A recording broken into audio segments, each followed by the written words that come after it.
Hi, this is Rick. I'm live in my studio and I just finished my painting, The Colors of Fall. And this painting is almost a deconstruction of what you expect to see. The tendency is to paint leaves, the colors of fall themselves, and not so much the space in between. But that's the obvious thing that we often go to is to pick the positive objects that we're focused on, the subject, and just start painting them, and we ignore the interesting space and the shapes in between. And you really need to look at not just the positive but the negative shapes, what's going on around these the subject that you're really focused on.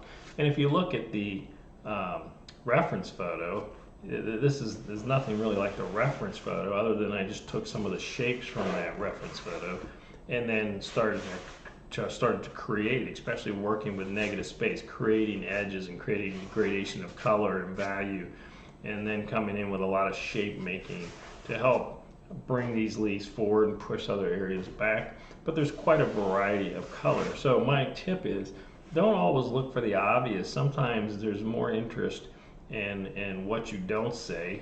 In this case, what I'm not saying on the leaves, is what you do say. So I really work to play up what's going on around these leaves and make the shapes and spaces interesting.